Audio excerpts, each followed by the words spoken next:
suami yang demi mempertahankan rumah tangganya karena istrinya misalnya berselingkuh atau istrinya naudzubillah min dzalik berzina dengan orang lain, demi mempertahankan keluarganya dia menahan rasa cemburu sampai merugikan dirinya dengan kesehatannya Ustaz, hanya untuk mempertahankan keluarganya, anak-anaknya, keluarganya. Bagaimana nasihat Ustaz tentang hal ini? Subhanallah jamaah, perzinaan adalah sebuah dosa yang sangat keji. Tidak ada hukuman di dunia untuk sebuah tindakan dosa yang lebih buruk dari zina. Bayangkan, zina itu dirajam sampai mati.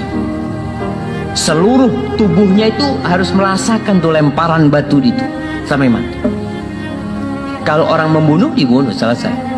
Orang mencuri, dipotong tangannya. Tapi untuk berzina, membunuhnya dengan cara yang sangat keji sekali. Karena perbuatan dosa ini tidak termaafkan sebenarnya kecuali apabila dia kembali bertobat kepada Allah SWT. Bagaimana suami yang mendapati istrinya selingkuh dan dia tahu, bukan berita bohong, bukan kabar burung, dia tahu istrinya berselingkuh. Dan afwan jamaah ya, memang yang model kayak gini ini kadangkala muncul dari pasangan yang merasa tidak butuh kepada suaminya. Salah satu prinsip orang berumah tangga itu saling membutuhkan.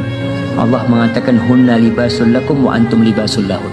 Wanita itu pakaian buat kalian, kalian pakaian buat mereka. Ketika ada perasaan tidak butuh, si wanita akan melakukan perbuatan dosa dan dia tahu suaminya tidak mungkin menceraikan. Karena suaminya butuh sama dia, si wanita merasa nggak butuh sama suaminya. Ketika prinsip ini nggak ada, rumah tangga itu mulai retak tentunya. Si istri merasa dia bisa bekerja sendiri, dia bisa dapat penghasilan sendiri, dia nggak makan dari suaminya. Ini bermasalah yang seperti, maka perlu diperbaiki banyak hal sebenarnya menghadapi istri yang seperti ini. Tapi yang kedua, kalau istrinya masih bisa diperbaiki, dipertahankan nggak apa-apa. Tapi kalau tidak bisa berbaiki, ceraikan.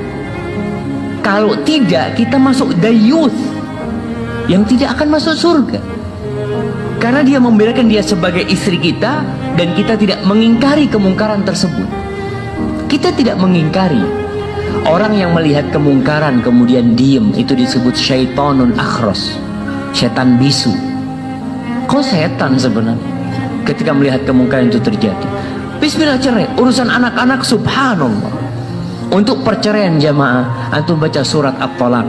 Bayangkan bagaimana Allah sebutkan tentang waman yattaqillah yaj'al lahu makhrajan wa yarzuqhu min haitsu la yahtasib, di surat perceraian. Surat tentang perceraian.